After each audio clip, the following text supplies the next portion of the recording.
Bonjour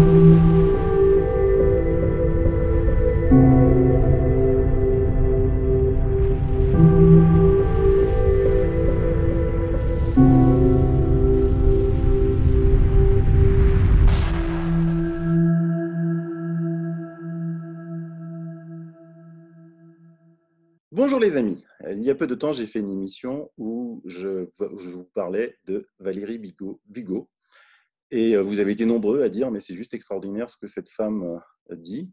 Et donc pour essayer de comprendre un petit peu cette crise qui nous entoure, beaucoup de gens évidemment qui n'avaient pas l'habitude des arcanes de ce qui se passe dans le monde, le plus simple ça a été de l'inviter.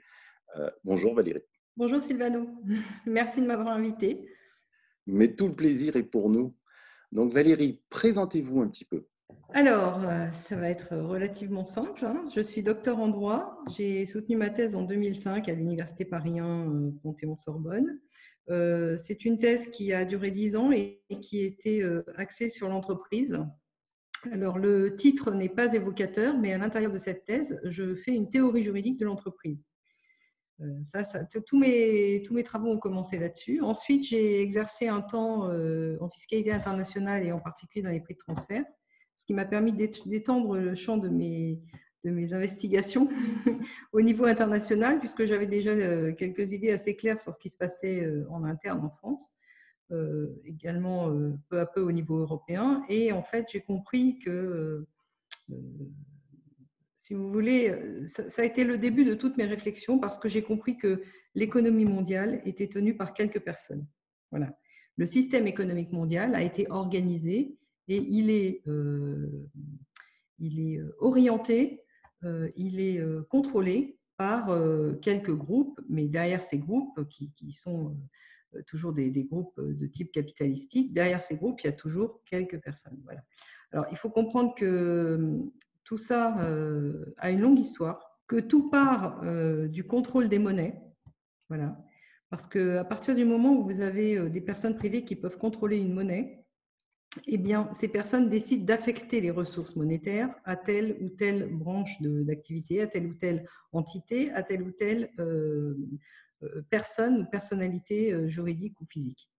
Et à partir de là, tout devient possible. C'est-à-dire que, comme l'avait très bien expliqué l'un des Rothschild, le premier de la série, c'est qu'à partir du moment où vous tenez la monnaie, vous tenez la politique, puisque avec la monnaie, vous pouvez solliciter, si vous voulez, des décisions en votre faveur. Vous pouvez créer des entités qui vous serviront et qui, en l'occurrence, ils ont créé des entités de plus en plus anonymes, et ils ont créé tout une échelle, une organisation stratifiée de personnalités juridiques qui crée de facto un anonymat.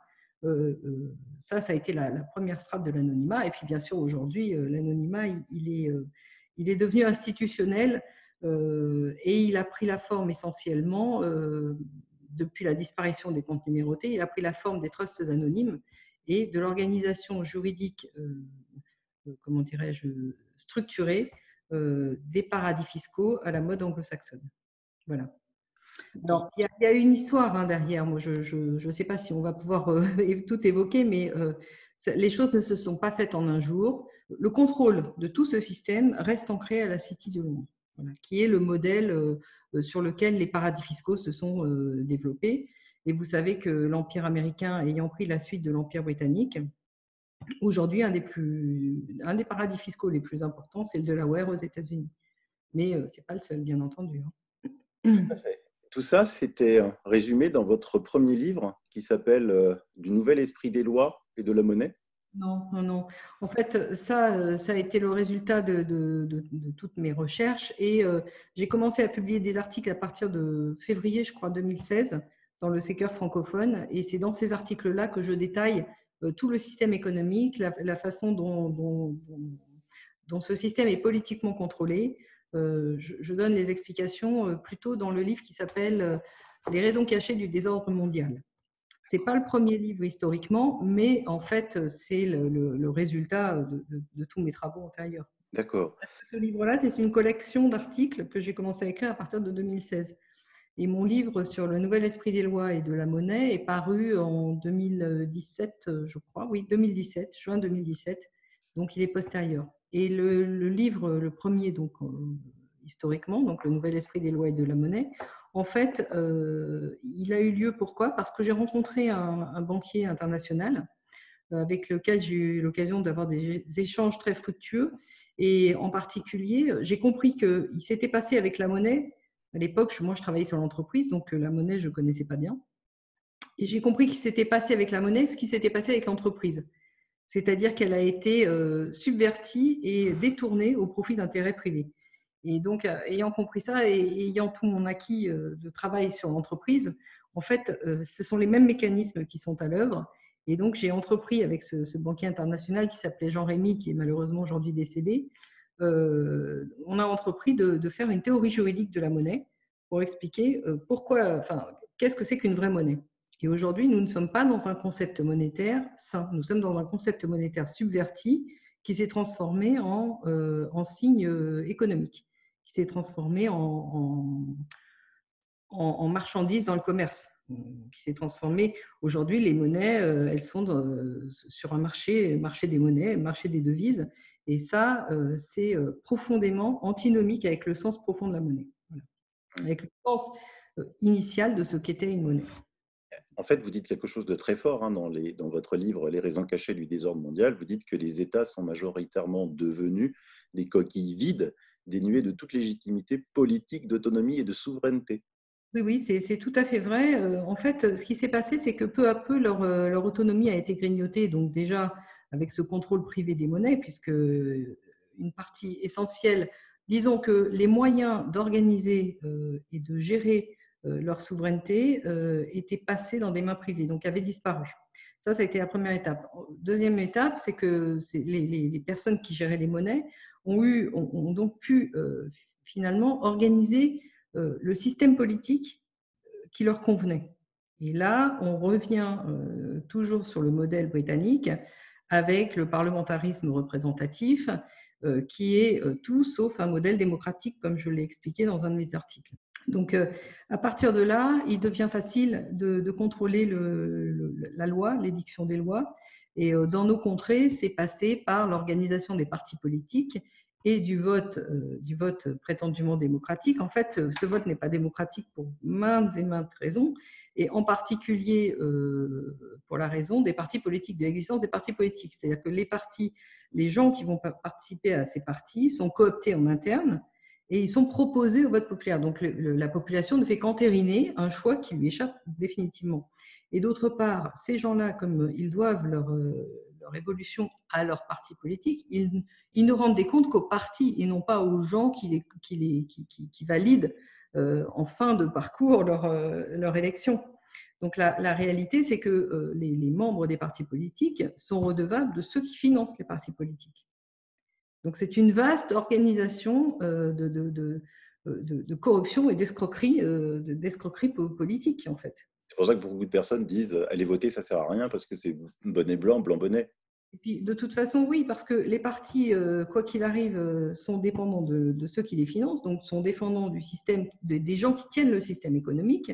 C'est ça qu'il faut comprendre, qui organisent effectivement des oppositions, mais qui sont des oppositions qui restent dans leurs mains à eux. Donc, ce sont des oppositions, si vous voulez, d'apparence sur des phénomènes qui ne sont pas des phénomènes essentiels, évidemment, puisque eux, ils protègent par le biais des partis, par le biais de l'anonymat politique que les partis leur procurent, ils protègent leur précaré. Le contrôle politique qu'ils ont, qui est effectif sur le système d'organisation de l'État.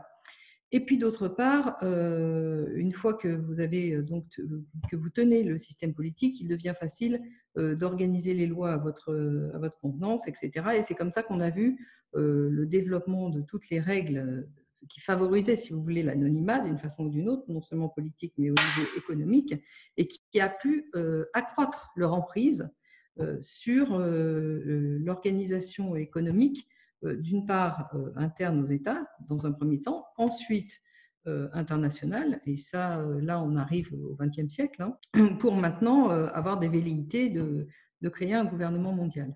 Mais qu'est-ce que ça va leur apporter en plus d'avoir ce gouvernement mondial? Une chose est d'avoir un pouvoir officieux, et une deuxième chose est de montrer au grand jour un pouvoir officiel. Il y a toujours un écart, si vous voulez, de marge de manœuvre en plus quand officiellement vous tenez les rênes et vous avez le contrôle officiel. Déjà, ça, c'est dans le schéma, comment dirais-je, d'organisation du contrôle effectif, il est plus confortable d'avoir un pouvoir officiel qu'un pouvoir officieux.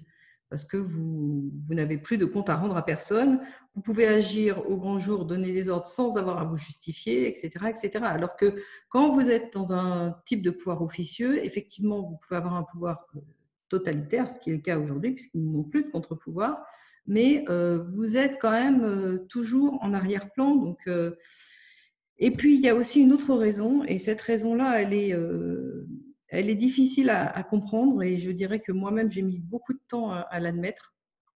C'est que les gens qui sont derrière ce système économique, donc qui tiennent les rênes du système économique, sont mus par une volonté messianique de faire advenir leur Messie. Alors, pour moi, c'est quelque chose qui me semble totalement artificiel, évidemment.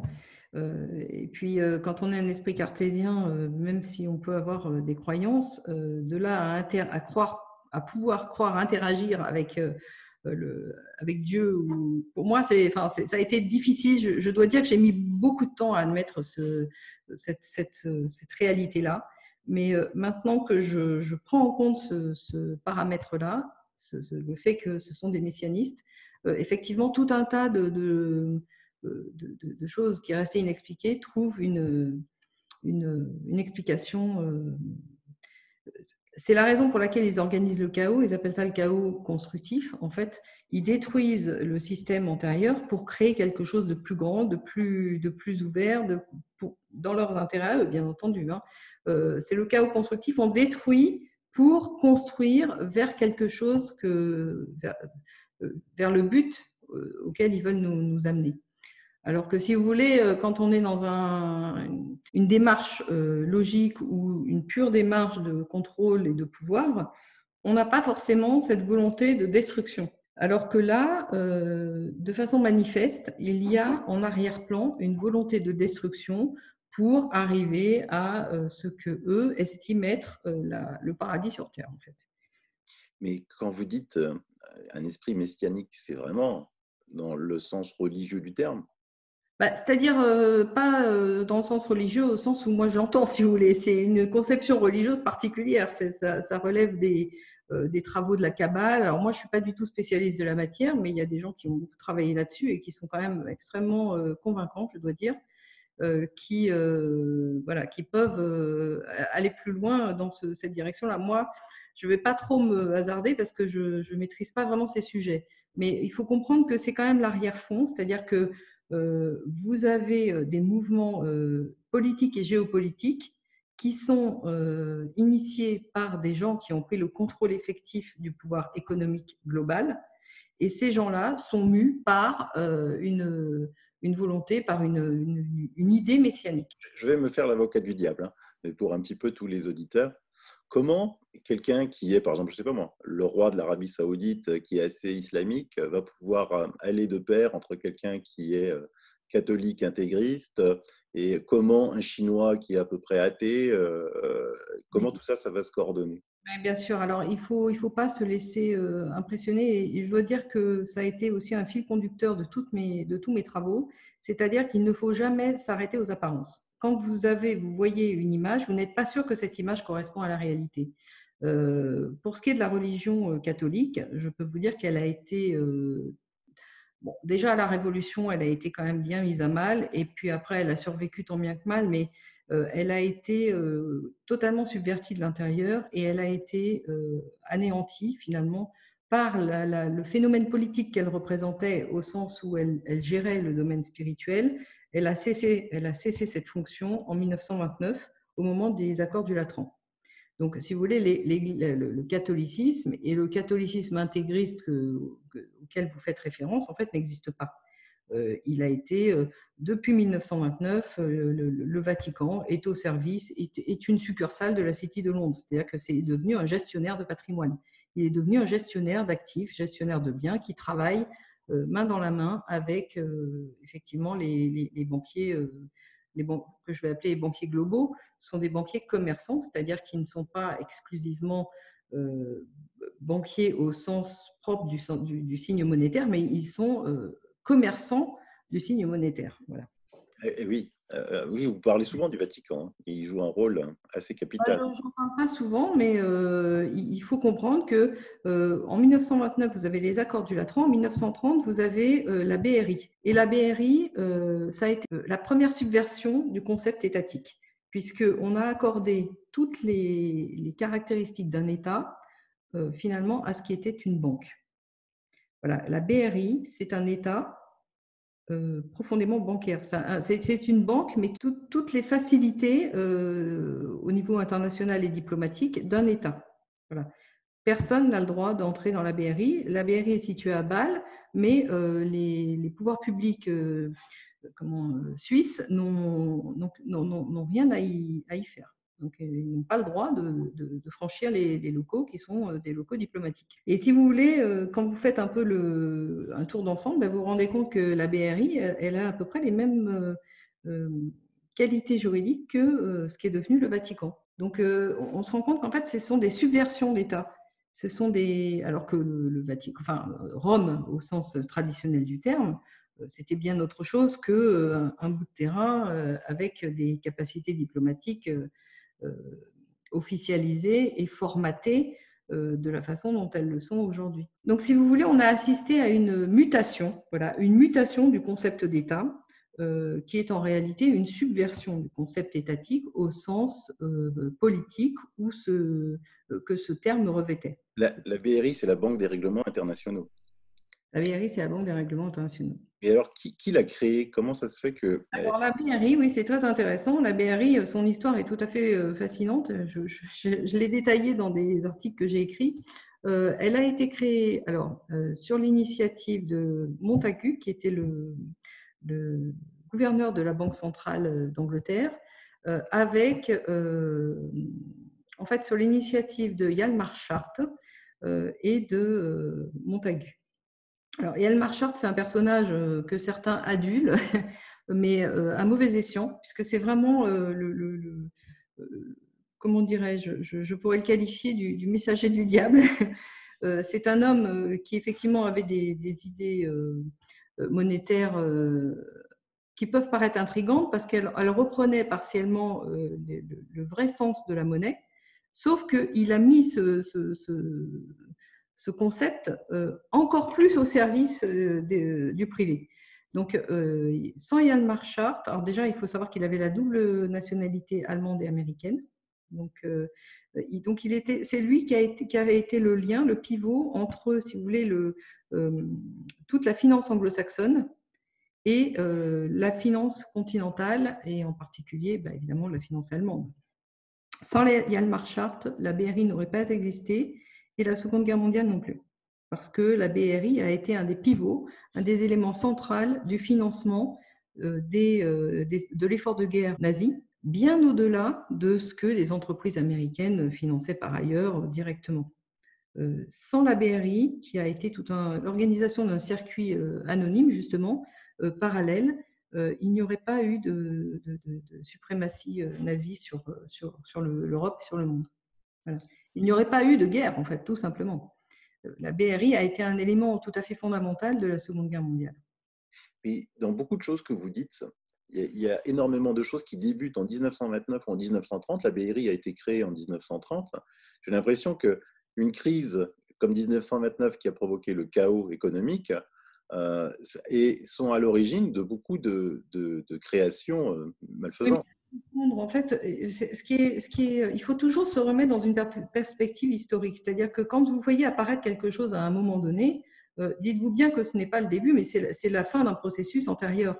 1929-1930 n'aurait pas existé s'il n'y avait pas eu 1913, qui a été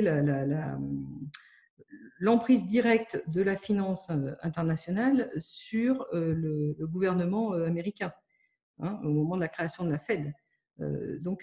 Et ça n'aurait pas existé s'il n'y avait pas eu cette finance anglo-saxonne qui siégeait à la City et qui a été la tête directrice de l'Empire britannique. L'Empire américain n'aurait pas existé sans l'Empire britannique. Donc, en fait, si vous voulez, c'est comment dirais-je, tout se tient, c'est un système intégré, si je puis dire, qui évolue par étapes. Et par étapes destructrices. On en revient à ce que je disais avant. Chaque étape nécessite la destruction de l'étape antérieure. Pour franchir le Rubicon, si vous voulez, pour aller plus loin, ça nécessite de détruire ce qui a été élaboré antérieurement. Donc, on peut faire le parallèle avec le développement des États, qui ont été d'abord des cités-États. Les cités ont été détruites au profit des États, les États ont été détruits au profit des empires, les empires se sont succédés, donc les empires antérieurs ont été détruits au profit d'empires, mais toujours vous avez ce fil conducteur de la finance globale et qui est apatride depuis le début en fait, hein, puisque ce sont des gens qui ont noué des liens, si vous voulez, de par leur activité de banquier-changeur au départ, et qui ont continué à travailler en vase clos, enfin entre eux, si vous voulez. Ils étaient géolocalisés à l'époque parce qu'il n'y avait pas d'autres possibilités, mais n'empêche qu'ils ont toujours eu à cœur leurs propres intérêts, qui étaient des intérêts nomades. Hein. Donc, il faut comprendre ça, c'est très important parce que c'est aussi ce que nous vivons actuellement, c'est aussi une confrontation directe entre le nomadisme et le sédentarisme, la sédentarité. Et oui, et oui. Mais comment vous analysez maintenant les crypto-monnaies qui arrivent de partout et on parle beaucoup de plus en Oui, plus? alors là, c'est pareil, c'est toujours, enfin, moi, ce qui guide, ce qui a toujours guidé mes pas, et en fait, j'ai été amenée à ça par la réalité des faits, c'est que il ne faut pas s'arrêter à l'apparence. Les crypto-monnaies sont apparues au lendemain de la crise de 2008. D'accord? C'est apparu de façon anonyme. Alors déjà, ça, pour moi qui ai beaucoup travaillé sur l'anonymat, sur le développement des processus anonymes, je peux vous dire que déjà, c'est des lanternes rouges qui s'allument. Ensuite, vous avez tout un tas d'institutions établies, donc privées et publiques, qui se mettent à faire l'apologie de ces monnaies-là. Et ensuite, vous avez effectivement des personnes privées, des groupes qui se disent indépendants des États, etc., qui ont commencé à s'intéresser au sujet pour dire mais on peut aussi l'utiliser pour développer un système monétaire parallèle. Alors, il faut faire la part des choses. Peut-être que certaines personnes sont bien intentionnées, encore que quand on parle de monnaie, il faut savoir que derrière le pouvoir de contrôle d'une monnaie, il y a toujours un pouvoir, la notion de pouvoir et de politique. Donc il faut garder en arrière-plan que le signe monétaire est quelque chose de tout à fait essentiel dans l'organisation et dans le contrôle que vous pouvez avoir sur des gens, sur un territoire, etc. Donc, quand vous savez d'où est parti ce concept, en plus, il y a eu quand même plus que des rumeurs qui faisaient intervenir la DARPA. Enfin, la crypto-monnaie, c'est quelque chose de complexe qui n'a pas pu naître du cerveau génial d'une seule personne parce que c'est la réunion, si vous voulez, de plein de choses qui ont été développées de façon, en amont, et qui ont pu donner naissance à ce qu'on appelle maintenant la monnaie sous forme de crypto-monnaie. Voilà. Alors, bon, moi, je ne suis pas spécialiste des crypto-monnaies au sens technique du terme, bien entendu. Moi, je suis une observatrice du signe monétaire et en tant que juriste, j'observe que les causes et les effets, si vous voulez. Donc, après, vous avez, avec la problématique de contrôle centralisé des monnaies, tout le monde s'est mis à dire la crypto-monnaie, ça va être un contrôle décentralisé, etc. Or, c'est pas aussi évident que ça. Il y a quand même des façons de contrôler. Et je dirais que le problème essentiel des crypto-monnaies, c'est le fait qu'elles sont conçues dès le départ comme des marchandises. Et ça, c'est tout à fait, ça rend improbable le fait qu'une crypto-monnaie puisse rendre à terme le même service qu'une monnaie viable. Voilà. Parce qu'une monnaie qui est sur un marché est contrôlable, quoi qu'il arrive. Mm. Pas forcément au niveau de son émission, mais au niveau de sa circulation. Et puis, quant à l'émission, il y a quand même des contraintes énergétiques, etc. Il y a plein de choses derrière. Et puis aussi, évidemment, sans parler des problématiques de hacking. Enfin, les plateformes ont été déjà historiquement, puisque maintenant on a quand même presque 10 ans de recul, on a 10 ans de recul, ce n'est pas rare de voir des plateformes de crypto-monnaies qui sont hackées, qui ont été hackées. Donc, si vous voulez, je dirais que pour ce qui est des monnaies, le problème essentiel n'est pas tellement, si vous voulez, leur circulation matérialisée ou dématérialisée. Là, c'est une erreur de croire ça. Le problème, c'est sur le concept monétaire lui-même. Est-ce que le concept monétaire doit être une marchandise, enfin considéré comme un bien sur le marché, ou est-ce que le concept monétaire est un bien public qui n'a pas à être, comment dirais-je, à faire l'objet d'éventuelles spéculations? Et évidemment, la monnaie n'a pas été conçue initialement comme une marchandise susceptible de transiter sur des marchés. Voilà. Donc, il y a eu une subversion du système monétaire, du signe monétaire, et ça, je l'explique très bien dans mon livre qui s'appelle « Le nouvel esprit des lois et de la monnaie ». Et on voit, à travers vos propos, qu'en ce moment, la mise en place de ce gouvernement mondial va se faire petit à petit. On voit déjà Henry Kissinger qui vient dire pour répondre à cette pandémie, les États seuls ne peuvent pas résoudre ce problème, il faudrait la mise en place, alors il ne dit pas gouvernement mondial, bien sûr, il utilise d'autres termes, mais d'autres reprennent un petit peu ce qui se dit, comme pour commencer à influencer dans la tête des gens, à leur dire, voilà, c'est une pandémie si gigantesque qui nécessite tant d'efforts que vous avez l'impression qu'ils sortent déjà à découvert? Alors, je voudrais quand même remettre un peu les choses dans leur contexte, c'est-à-dire que, si vous voulez, les ferments du gouvernement mondial sont là et sont là depuis longtemps. La première racine et la plus importante, ça a été la création des banques centrales, puisque ça a été une façon de centraliser le contrôle des monnaies, d'une part sur les États, et ensuite, on a vu de façon plus large.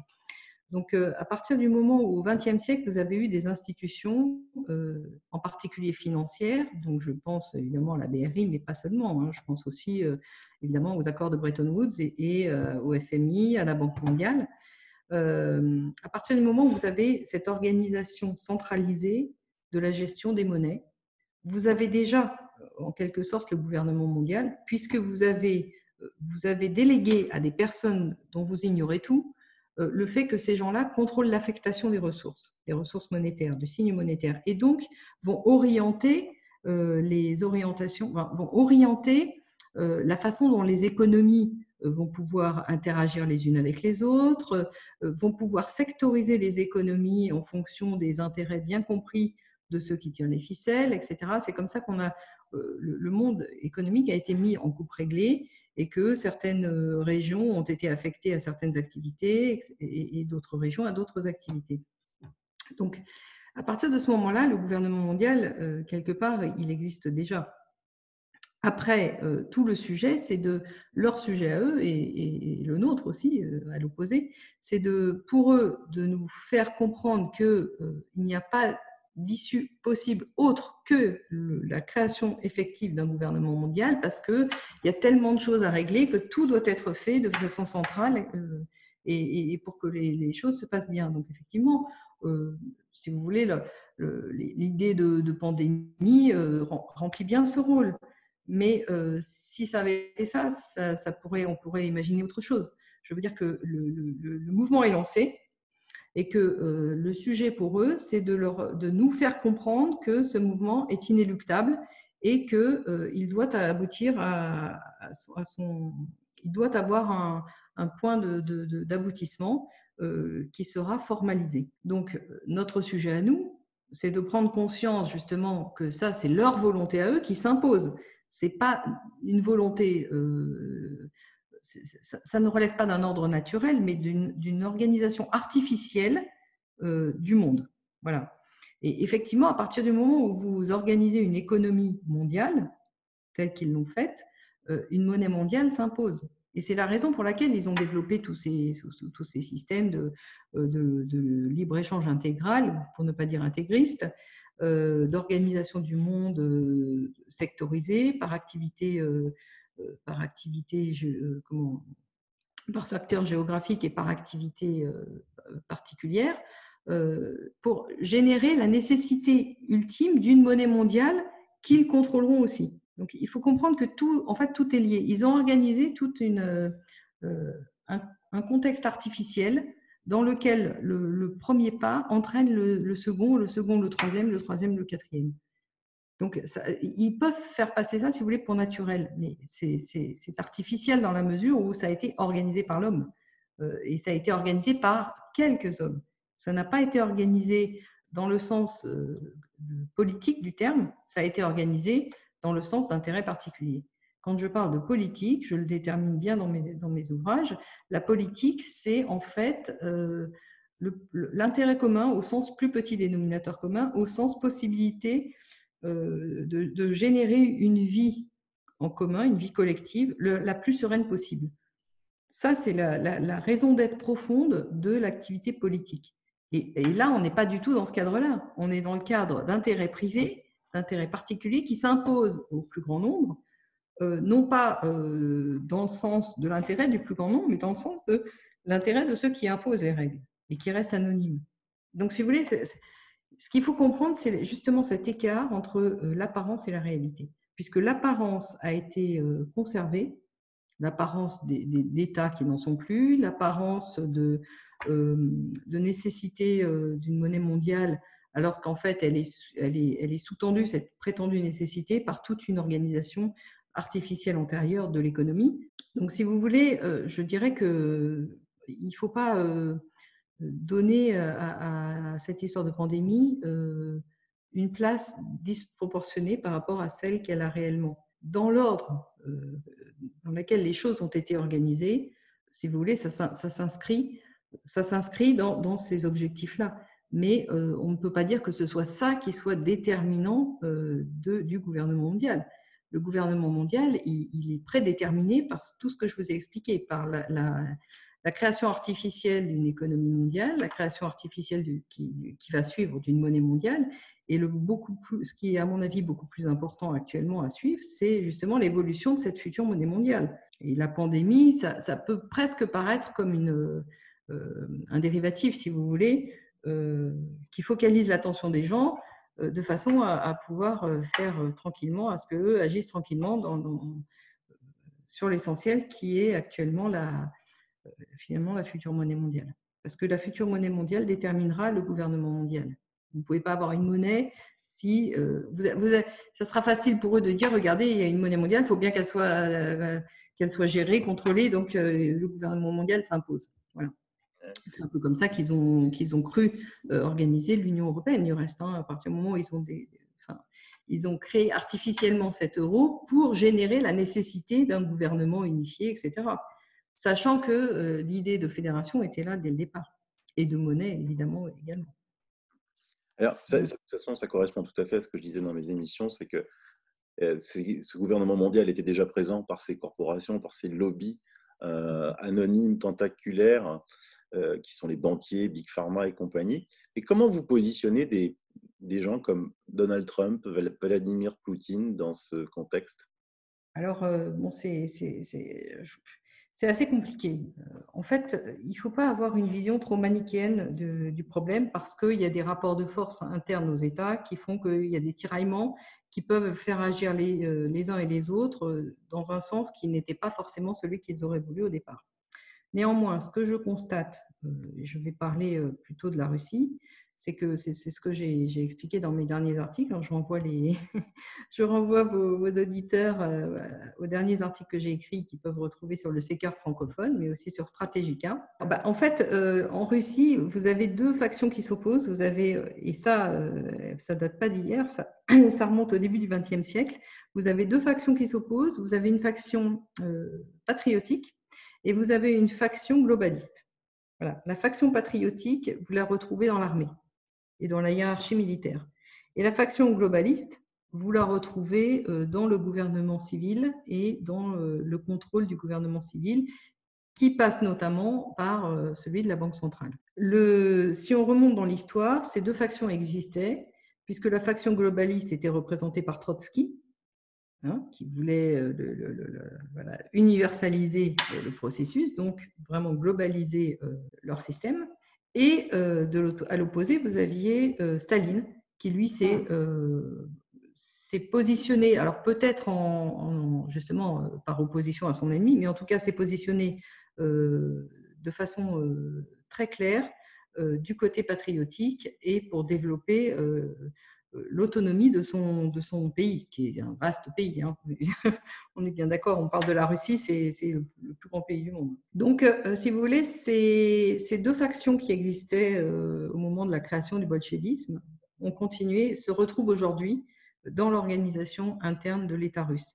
Et c'est comme ça que vous avez l'armée qui, de façon relativement autonome, agit pour la défense des intérêts patriotiques, même à l'extérieur de son territoire, et à l'intérieur est contrée par cette oligarchie globaliste et apatride qui a les rênes du pouvoir civil, si je puis dire, et monétaire. Donc la Russie est compliquée. Poutine se situe entre les deux. Alors, il y aurait peut-être beaucoup plus de choses à dire sur lui, mais je ne suis pas encore vraiment complètement sûre de mon fait, donc je m'abstiendrai. Je dirais simplement que sa position est difficile et que, quoi qu'il arrive, je vois mal une autre personne tenir cette position très difficile. Parce que ça veut dire que d'une certaine façon, il est un pied dans le camp patriotique et un pied dans le camp apatride, ce qui est antinomique. Donc, d'une certaine façon, chez lui, il y a quelque chose de pas tenable. Sa position n'est pas tenable à terme. Donc, ça, c'est pour la Russie. Je pense que, moi, personnellement, je pense que les pays occidentaux, c'est-à-dire, évidemment, l'Angleterre, enfin, tous les pays européens, les États-Unis d'Amérique et tous les pays satellites, alors je connais moins en détail, mais j'imagine assez aisément qu'il doit en être de la même façon, Australie, Japon, ces pays-là sont pour moi totalement sous contrôle globaliste. Il n'y a pas de contre-pouvoir, puisque les contre-pouvoirs ont été au fur et à mesure du temps happés et ils ne sont pas politiquement organisés. Donc, ils ne sont plus, si vous voulez, visibles. Ils n'ont pas de force politique qui est susceptible de les représenter. Donc, pour moi, ces pays-là sont perdus. Ils ne font pas partie de la guerre entre le patriotisme et… Sauf à considérer que, effectivement, c'est ce que je dis, que les habitants de ces territoires reprennent le contrôle politique de leur gouvernement et de leur organisation étatique, si vous voulez. Mais là, on est dans un autre schéma qui n'est pas celui qui existe actuellement. Pour moi, Donald Trump n'est que la suite logique du contrôle définitif que les globalistes ont pris sur l'État américain au sens large, sachant quand même qu'il y a peut-être plus de contre-pouvoirs aux États-Unis qu'il n'y en a chez nous, parce que vous aviez toute une faction de l'oligarchie américaine qui était américano-centrée. C'est-à-dire qu'ils ont pactisé avec les globalistes sans savoir peut-être exactement à qui ils s'adressaient, ou en tout cas qui ont cru bénéficier et pouvoir les utiliser, et qui se sont rendus compte qu'ils s'étaient fait doubler. Et ces gens-là, effectivement, donc vous avez la faction patriotique de l'Empire américain qui s'est opposée à la faction globaliste de l'Empire américain. Et c'est comme ça que Dominique Strauss-Kahn est tombé. C'est parce que les patriotes ne voulaient pas que le dollar perde sa suprématie en tant que monnaie mondiale, si vous voulez. Donc, il y a quand même une lutte, mais je pense que la faction patriotique a perdu aux États-Unis. Elle a perdu et elle le sait. Donc, maintenant, peut-être qu'elle est prête à tout. y compris à la terre brûlée, pour ne pas laisser à ses adversaires la moindre miette dont ils pourraient bénéficier. Et si on est dans cette configuration-là, ce dont je ne suis pas certaine, hein, c'est une hypothèse, mais c'est une hypothèse quand même relativement réaliste. Si on est dans cette configuration, ça veut dire que l'Union européenne est condamnée. Parce qu'ils feront tout pour faire la terre brûlée, c'est-à-dire pour ne pas laisser un élément essentiel du contrôle global à leurs ennemis. Et on voit comment Trump s'est félicité du Brexit et tout de suite. Oui, mais alors le Brexit, c'est quelque chose de compliqué. Il ne faut pas le Brexit. Alors c'est pareil, c'est toujours je pense, une distinction à faire entre l'apparence et la réalité. Le Brexit a été initié par les banquiers de la City pour pouvoir reprendre justement la main sur cette fonction, sur cette faction, pardon, patriotique de l'Empire américain qui contrôlait l'Union européenne. Il la contrôlait en étant allié à l'époque, hein, de façon à pouvoir avoir les mains libres pour piloter le changement de monnaie mondiale, dont les Américains patriotiques ne voulaient pas, puisque eux, c'est leur suprématie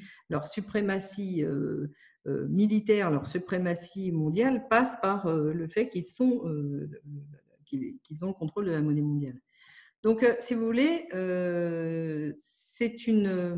il faut plutôt voir ça comme un jeu géostratégique et comme une avancée des banquiers globalistes pour reprendre en main le contrôle, le pilotage vers une monnaie mondiale viable, hein, parce que moi je l'ai dit depuis le départ, une monnaie nationale ne peut pas être en même temps une monnaie mondiale. Économiquement, ce n'est pas viable parce que ça répond à des contraintes économiques opposées. Donc, tout le monde le savait, que le dollar ne serait pas viable à terme en tant que monnaie. En tout cas, les banquiers ne l'ignoraient pas. Ceux qui n'étaient pas banquiers ont pu peut-être se faire des illusions sur ce phénomène-là. Mais à terme, il était condamné en 1944, quand le dollar s'est imposé en tant que monnaie mondiale, l'économie américaine a été condamnée. Et est-ce qu'on peut dire que du côté des patriotiques, le phénomène Q aux États-Unis est du côté des patriotiques? Alors moi, j'ai beaucoup de... Je suis très sceptique vis-à-vis de ce phénomène-là. Je n'ai pas, comment dirais-je, je ne suis pas convaincue que ce phénomène soit réel et je me demande, je suis vraiment dans l'expectative. Je dirais que je pense, enfin, pour moi, à 60% du processus, c'est comment dirais-je, un écran de fumée pour faire passer, pour donner qui permettra à Trump de lui donner de façon populaire une image positive, lui permettant de faire ses grandes manœuvres géopolitiques au niveau de la monnaie, c'est-à-dire du changement de statut du dollar, dans des conditions en fait faisable, qui orientera, si vous voulez,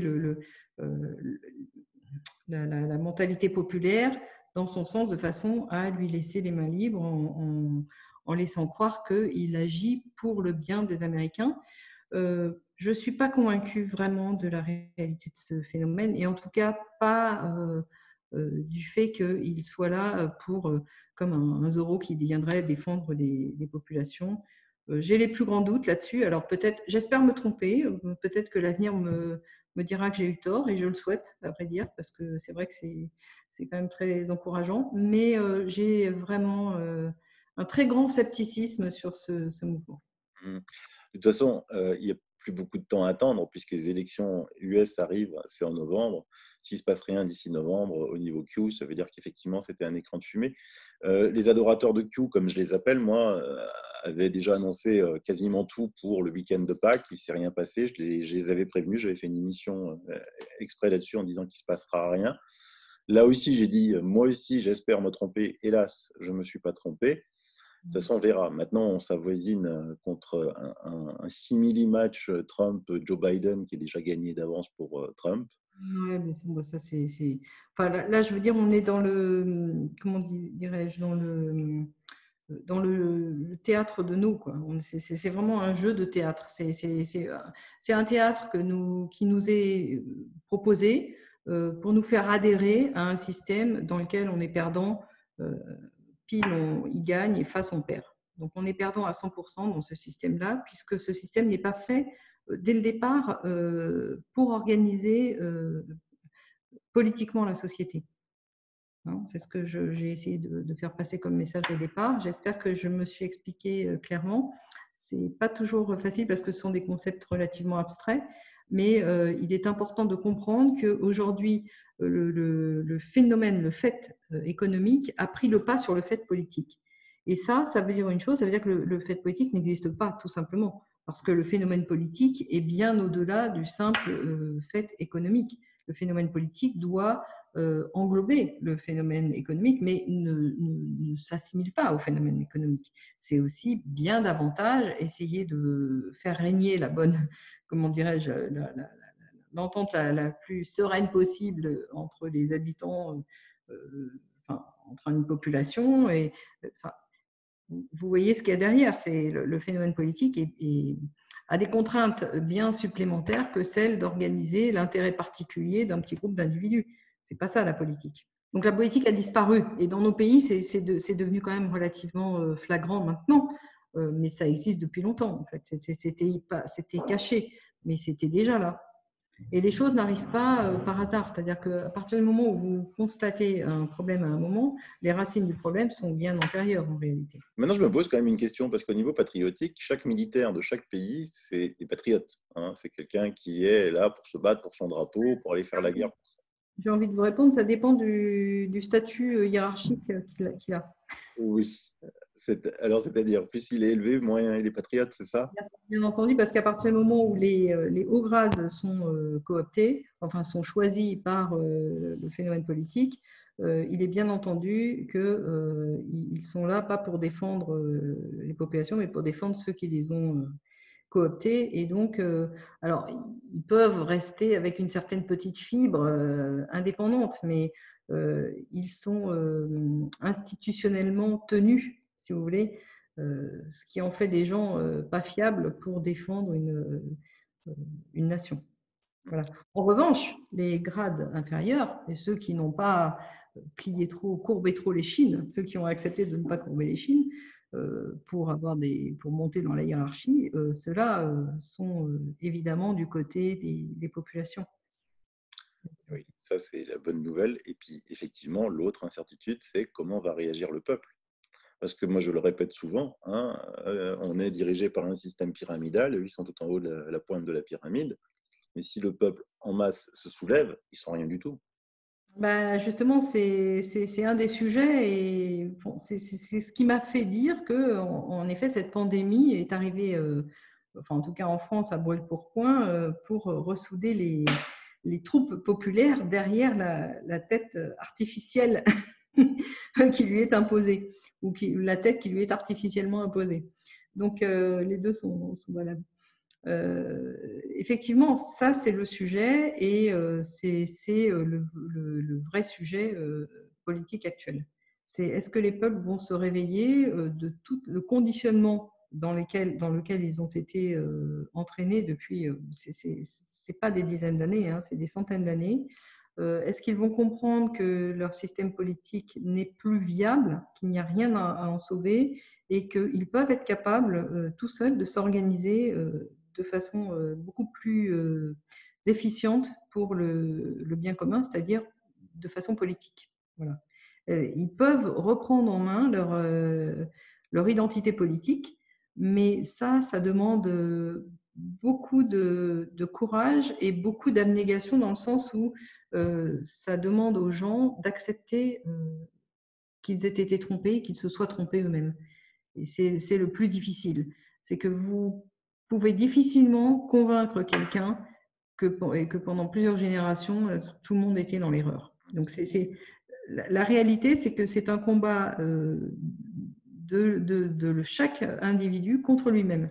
Et c'est ce combat-là qui est le plus difficile à mener, puisqu'il nécessite d'ouvrir les yeux et de se comment dirais-je, de se réveiller. En fait, c'est comme si on avait été dans un rêve, de se réveiller, de voir la réalité en face et après d'avoir du courage. Donc, d'abord se réveiller, ensuite être capable de voir, de prendre de face une réalité qui est quand même dure, qui est une réalité de lutte et relativement violente, et ensuite d'avoir le courage de lutter. Ça demande beaucoup si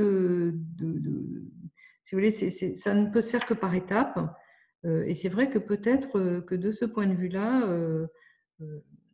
je dirais que la gestion de la pandémie, parce qu'il sert de gouvernement à la France, peut avoir un rôle non négligeable d'éveil des populations et de prise de conscience de la réalité. Voilà. Après, il faudra le courage. Ça, Et des fois, on a des surprises du peuple, parce qu'en même temps que on enregistre cette émission, j'ai su que déjà à Berlin, les gens sortaient dans la rue, défiaient la police et les militaires, assez en masse quand même. Donc c'est un petit, pour l'instant c'est petit.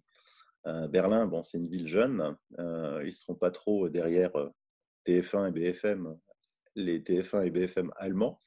Mais quand même, il y a une prise de conscience assez forte que peut-être que le haut de la pyramide n'a pas vu, même s'il essaye de contrer ça un peu partout maintenant, en parlant de revenu universel. oui, bah, bien entendu, mais en même temps, je vais vous dire, à partir du moment où vous organisez un collapse économique, le revenu universel s'impose parce que votre population va tomber dans une misère tellement évidente que si vous imposez le revenu universel, vous passez pour un sauveur. Voilà, tout le danger est là. En réalité, bon, si on regarde objectivement, je dois dire que ce Covid-19 n'est quand même pas la peste noire qui a décimé 50 ou 60% de la population au Moyen Âge. On en est loin. Et pourtant, les effets qu'on nous impose pour se protéger de ce virus vont avoir pour effet le collapse économique. Et le collapse économique va générer beaucoup, beaucoup de morts, beaucoup plus que le Covid à terme. Évidemment, comme ce n'est pas visible immédiatement, les gens ne le considèrent pas, ne le prennent pas en considération. Mais c'est une question de cause et d'effet. À partir du moment où vous avez 50% de la population ou je ne sais pas combien de pourcentage qui va tomber dans la misère, leur proposer un revenu universel, c'est vous passer pour le sauveur. C'est exactement ce que Lucien Soris disait, c'est le système du banquier, du pompier, par exemple, pardon, j'ai fait un lapsus révélateur, du pompier pyromane. C'est-à-dire que vous organisez l'incendie et puis après, vous venez arriver en sauveur pour l'éteindre. Donc, effectivement, c'est toute une prise en charge individuelle de comprendre en fait le processus dans lequel on est intégré. Et le revenu universel est évidemment une façon de tenir les gens, puisque votre revenu ne dépendra pas de votre activité, mais elle dépendra de la volonté d'un tiers qui vous échappe de continuer ou pas à vous verser des sommes qui vous permettront de survivre ou de vivre plus ou moins décemment. Donc, vous faites l'abnégation, vous anéantissez votre propre action sur votre propre vie, enfin vos propres possibilités d'action sur votre vie. Et ça, c'est quelque chose de très grave. Tous les peuples qui ont abandonné un peu de liberté au profit d'un peu de sécurité perdent l'un et l'autre, et ils le méritent. Donc, il faut bien sûr que les gens comprennent qu'il y a des enjeux économiques, sociologiques et politiques majeurs derrière l'organisation d'un collapsus économique. Néanmoins, je dois dire que ce collapsus économique, de toute façon, est écrit. Et il n'est pas c'est pas le Covid-19 qui va le réaliser. Ça va être le Covid, si vous voulez, va apparaître comme un écran, comme une cause essentielle, alors qu'en réalité, ça relève plus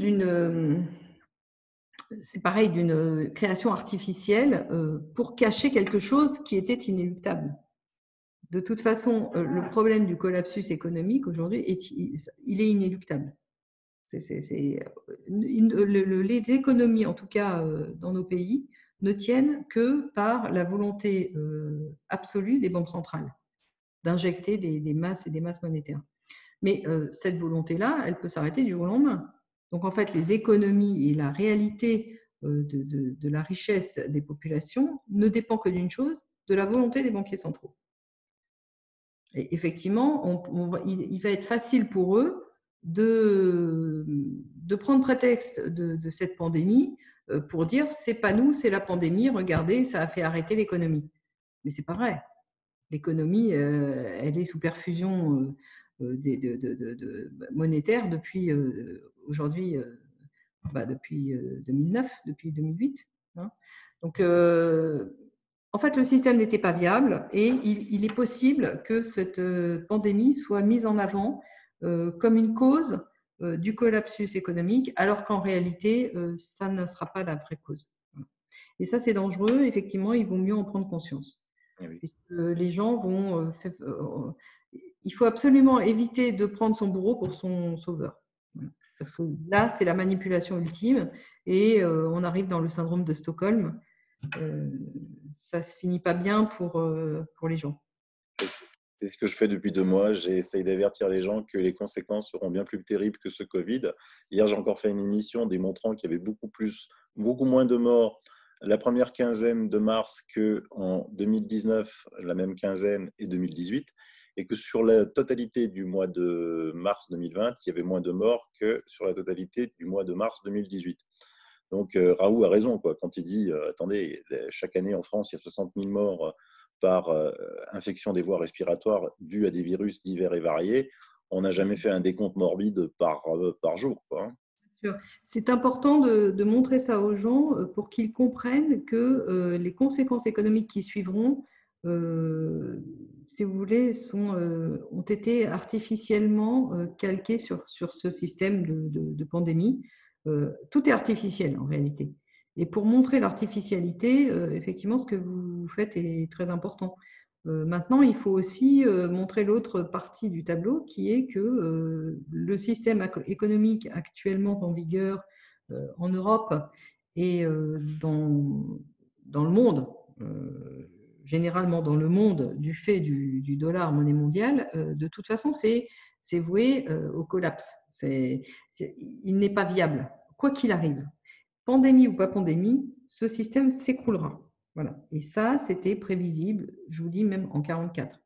C'est la raison pour laquelle Keynes ne voulait pas ce système, il voulait un panier de monnaie. Et là, on s'y achemine vers le panier de monnaie de Keynes. Mais bien entendu, ce n'est toujours pas en faveur des populations, puisque c'est toujours les banquiers qui contrôlent ce système.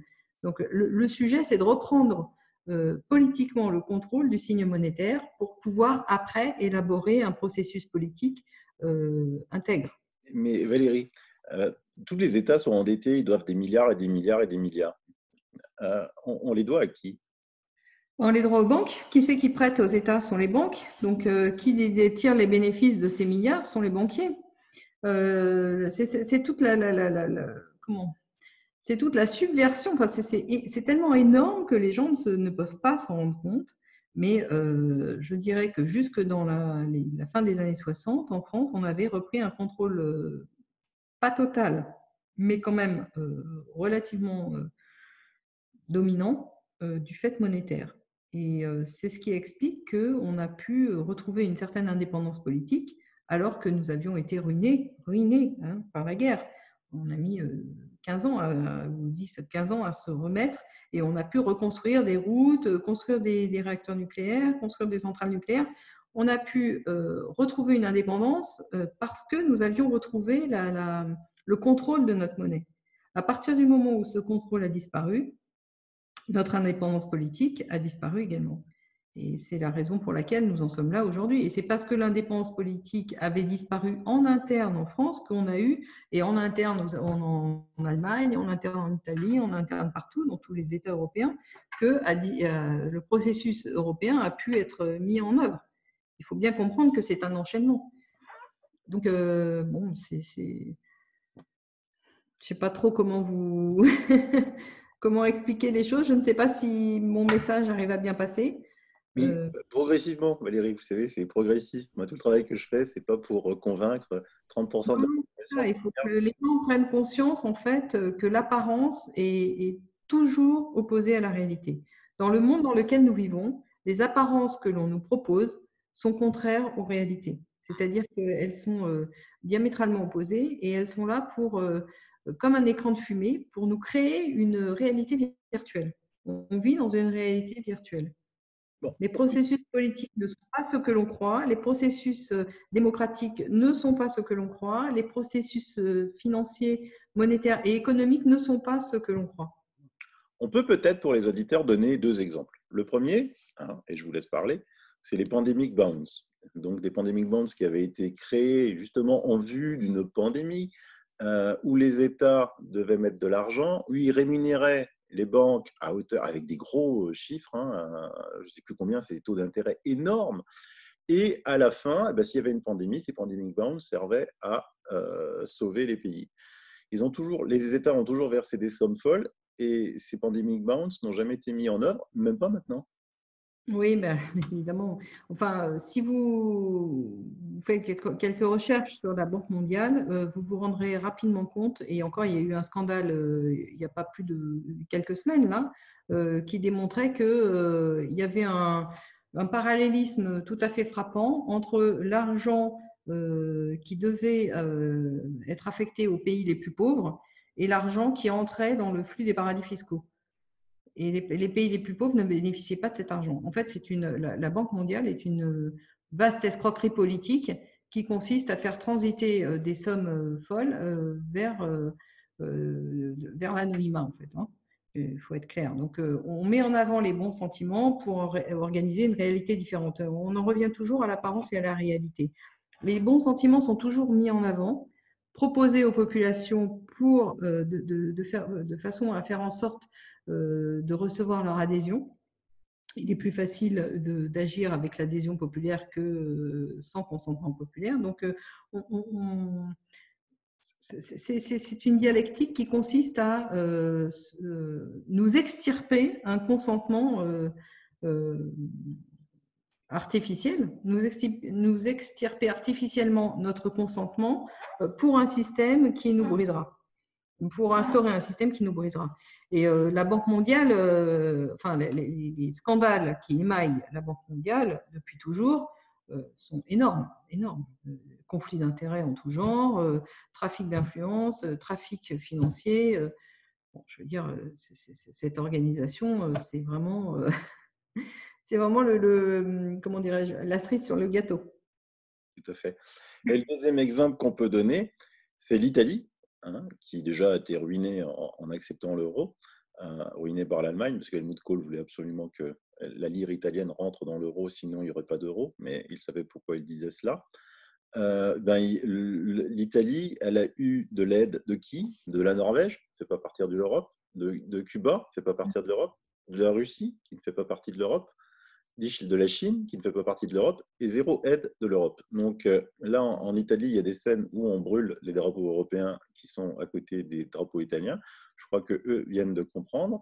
Et puis surtout, la mise en place de ce fameux mécanisme européen de stabilité qui semble aussi encore une vaste escroquerie.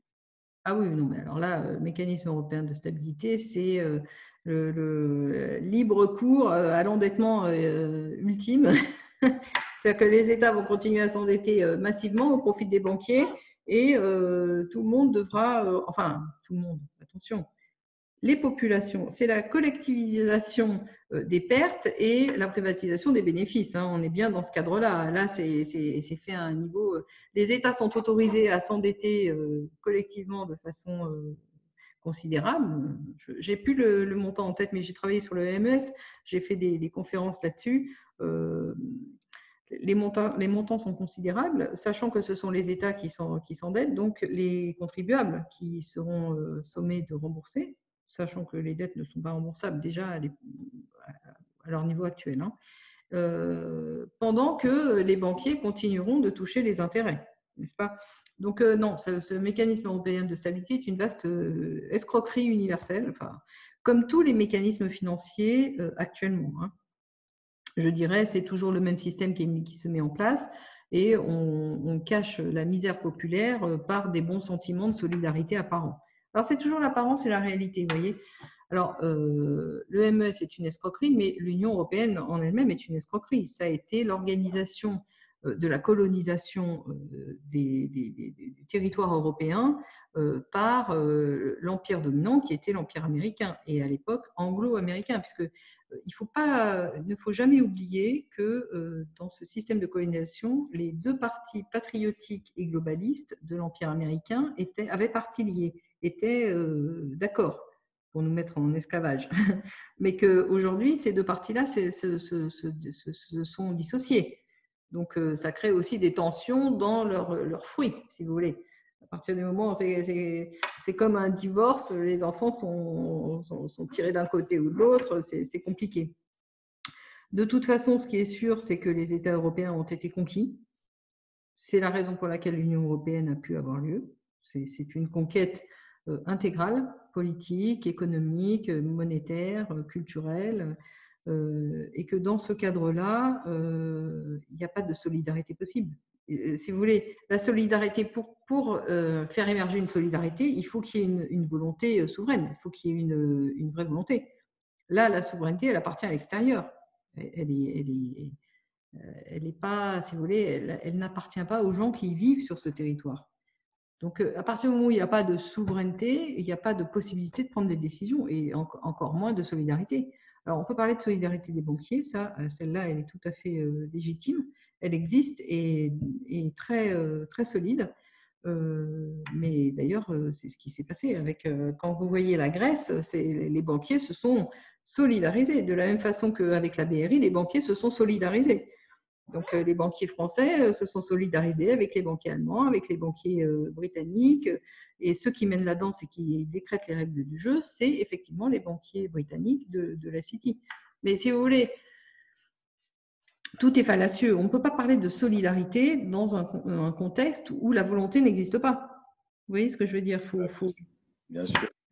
Et puis l'autre exemple, pour essayer d'éveiller un peu plus de monde, c'est quand on entend notre président dire qu'il distribue des milliards et des milliards à gauche, à droite, c'est des cadeaux qu'il fait aux banques, d'abord. C'est cocasse, bien sûr, c'est grotesque.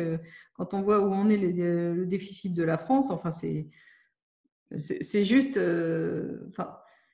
on se demande en fait comment les gens peuvent encore croire à ce genre de baratin. Enfin, c'est juste impensable, quoi. C'est tout à fait ça. Mais maintenant, on parle déjà, évidemment, d'impôts, pour impôts Covid. On parle de contrat. Oui, il y avait eu l'impôt sécheresse, souvenez-vous, en 1976, je crois.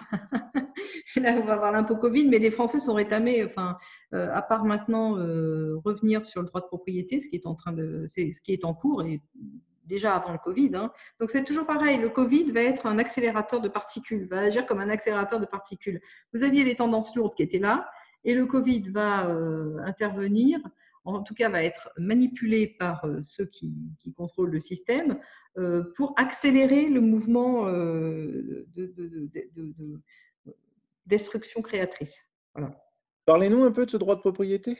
Il est en voie de disparition, en fait, par tout un système qui est un système à la fois étatique et économique. C'est-à-dire que par le biais de l'accroissement du taux d'imposition, par le biais des contraintes réglementaires, par le biais par tout un tas de schémas, la propriété est attaquée, le droit de propriété est attaqué. Mais ça restait, si vous voulez, pas théorique, c'est-à-dire que c'était factuel. La propriété était attaquée dans les faits, mais pas théoriquement. Le concept de propriété et de propriété plénière restait. On a assisté ces dernières années. Alors, il y a eu déjà la premier phénomène lancé comme ça pour tester la population, qui a été de dire c'est pas juste, les propriétaires devraient payer un loyer puisqu'ils ne sont pas du coup sur le même pied d'égalité avec un locataire, etc., etc. C'est oublier un peu vite que pour être propriétaire, il faut soit s'être endetté, soit avoir économisé de l'argent. Donc, c'est aussi le résultat d'un effort. Il n'y a pas de raison de privilégier les gens qui ne font pas d'efforts par rapport à ceux qui font un effort d'économie, etc.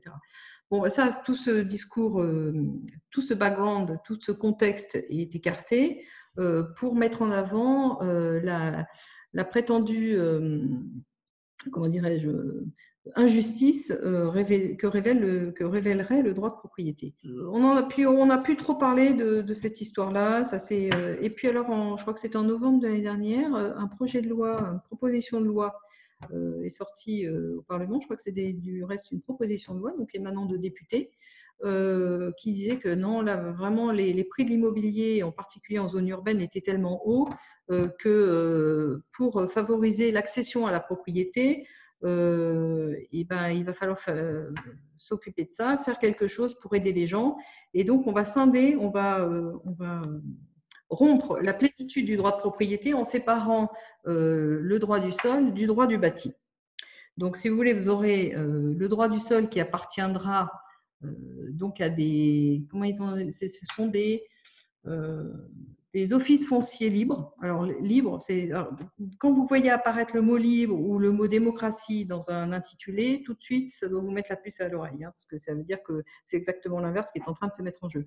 Donc, ces offices fonciers libres seront, dans un premier temps, sous contrôle étatique, mais comme on sait que l'État entièrement est sous contrôle privé, de toute façon, ça ne tiendra pas longtemps.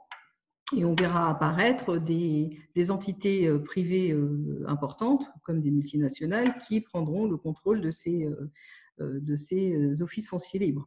Donc, ces offices fonciers libres garderont la propriété du sol, qui, en zone urbaine, est le plus important, parce que ce n'est pas la construction, les briques qui ont été mises les unes au-dessus des autres qui font la valeur de votre appartement dans le 8e arrondissement parisien, par exemple, ou le 16e, ou le premier. C'est la localisation géographique. Donc, la valeur restera celle du sol.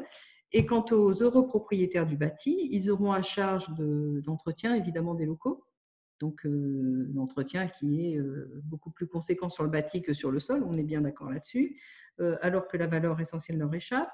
Et que, effectivement, les prix seront un peu divisés au départ, mais comme ça reste sur le marché, rien ne garantit que le prix du bâti ne retournera pas au sommet qu'il avait quand il était en plénitude de propriété avec le sol. Donc, en fait, tout ça est une vaste escroquerie pour générer finalement un loyer à vie des heureux propriétaires du bâti vis-à-vis des malheureux propriétaires, je fais exprès d'en rajouter un peu, vis-à-vis des propriétaires éternels du sol. Ah oui. Voilà, donc, on retourne à un système de servage et de domination financière apparent, finalement. Voilà. Voilà. Les terres appartiennent au roi, le paysan a le droit de cultiver pour le roi. Oui, enfin, sauf que ce que vous dites n'est pas tout à fait vrai, c'est que le roi n'était pas propriétaire, vous aviez les grands seigneurs, donc il y avait toute une organisation féodale qui fait que le roi avait beaucoup, beaucoup moins de pouvoir que n'en a actuellement un président de la République. Et les choses étaient beaucoup moins centralisées qu'on veut bien le dire. Et puis, j'insiste beaucoup là-dessus, le système monarchique était structurellement beaucoup plus démocratique que ne l'est le système de représentation euh, populaire, le système de parlement représentatif dans lequel nous vivons aujourd'hui, pour la simple et bonne raison que tous les contre-pouvoirs ont été absorbés par le pouvoir économique actuellement, donc c'est un pouvoir hégémonique, alors qu'en période de monarchie, vous aviez une organisation structurellement axée autour du pouvoir temporel et du pouvoir spirituel qui était hiérarchique et qui avait des pouvoirs normatifs qui se faisaient face et qui se contrôlaient l'un l'autre. Vous comprenez? C'était structurellement contrôlé, sous contrôle en fait. Ça empêchait des dérives trop virulentes dans un sens ou dans un autre. Le pouvoir temporel a été peu à peu infiltré de l'intérieur par les banquiers et le pouvoir spirituel a été mis à bas d'une façon générale au moment de la Révolution française parce que effectivement c'était le contre-pouvoir qui existait et qui gênait l'accession au pouvoir absolu des banquiers. C'est ça. Valérie, vous avez un énorme défaut, c'est que vous accélérez le temps, parce que ça fait déjà 1h30 qu'on discute, et moi j'ai l'impression que ça fait 10 minutes qu'on vient de commencer, un truc de fou. Moi, je pourrais vous écouter des heures et des heures. Et donc, vous savez que quand quelqu'un voit une émission de 2 heures, 3 heures, il ne clique pas, il ne va pas la voir. Et moi, j'ai envie de vous réinviter. Je pense que l'actualité va faire que Vous serez toujours la bienvenue sur ma chaîne. Ça fait tellement de choses à dire, hein, c'est juste hallucinant.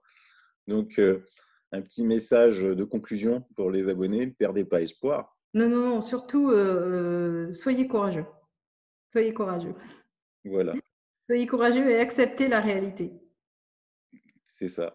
Et donc, Valérie, je vous dis à bientôt sur ma chaîne. À bientôt, Sylvano. Merci beaucoup. Et donc, je mets les liens de votre éditeur pour vous commander les livres, parce que ils sont chez votre éditeur. Et puis, si vous pouviez, je vais aussi mettre les liens de vos conférences, des sites que vous avez cités, là, Strategica Le séqueur francophone. et moi, je les mettrai dans le descriptif de l'émission. D'accord, super. Bah, merci beaucoup.